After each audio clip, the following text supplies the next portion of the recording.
In this video, me and my friend Sammy T are going to discuss 6 approaches that'll help your college experience be a lot smoother.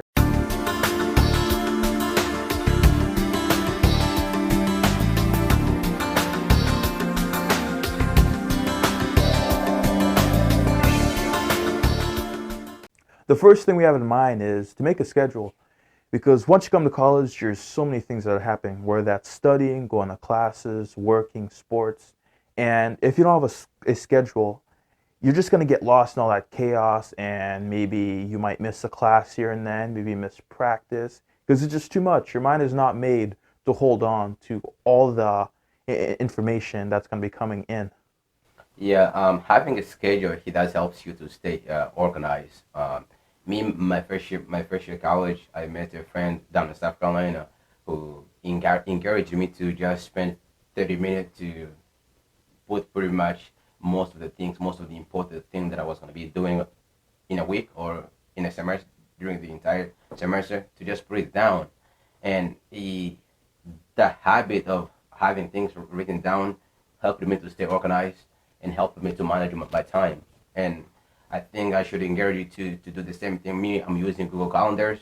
You can use like any physical thing that you can find to write things down, or you can also use Google Calendar as well. The second thing is to make some you time, because it's very important to have time to just be alone and then just reset your mind. Some things I use is meditation.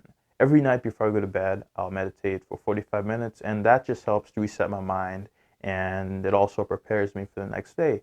I also exercise on the side, and that also helps. So it's very important to make sure that in your schedule you have time where you can just be yourself and just relax, because burnout is quite common in college.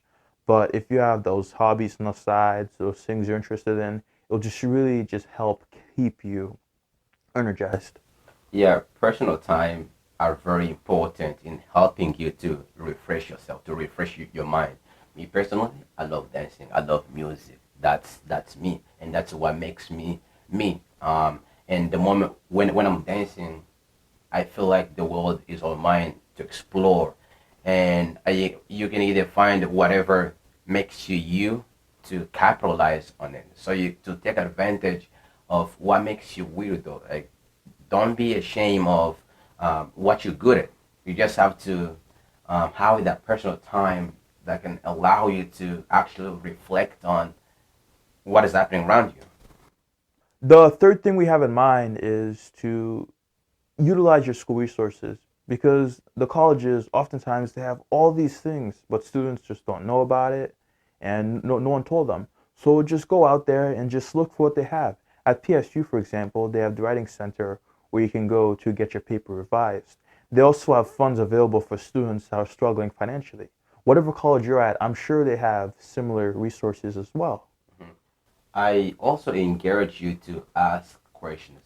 Oftentimes, uh, when you come to a new school, you don't know a lot of people. You don't know a lot of where you can find resources. So don't be afraid, like, to ask for help, and this will set you forth for good or for greatness.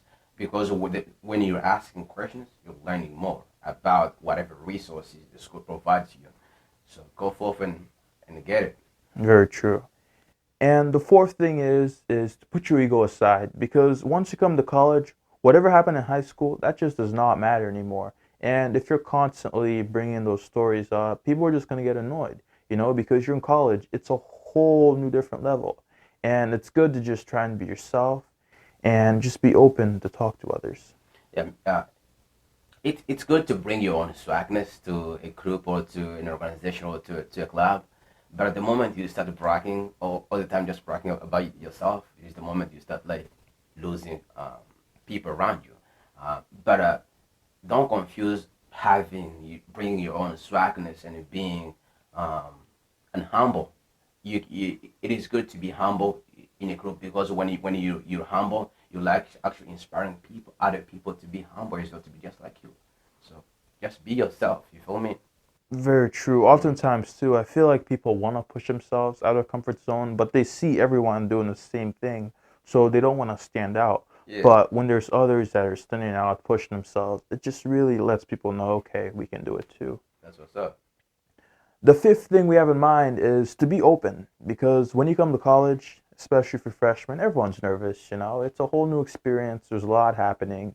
And if you're that open person, it'll just be a lot easier for people to talk to you because they're not worried about you judging them or all this extra nonsense. Yeah, open-minded like is a great quality or attribute that I think everybody should have because being open-minded, you allowing to listen to other people's stories, allowing to understand where other people's are coming from, and allowing to understand the world around you. Because if, for example, you have a different background and I have a different background, if I was never an open-minded person, we would never even come a chance like to connect or to talk at all. But because I put myself there to understand, to listen to your stories. Now we're here making videos to inspire other people as well. The last thing we had in mind is to set a study routine because ultimately you came to college to get a good education. So you should really prioritize that studying. And so like when you go about studying, you really don't want to do it for maybe 3 hours straight because you're going to burn out and eventually you're going to start to hate school in a way. You want to try and break it up throughout the day so that it's a lot more manageable for you. Um, so I think breaking down is the right word. So I encourage you to actually sit down, as we mentioned earlier about making a schedule. Make a schedule of when and where you will be like studying or like revising whatever the professor spoke about in the previous class. With the schedule, a good tip is if you find that there's just so many things that you think are important to you, you can break it into three categories: necessities, wants, and needs.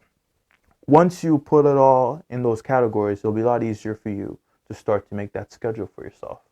This is the end of the video, and I hope you guys found some value from this. Mhm. And there'll also be a lot more videos to come in the future.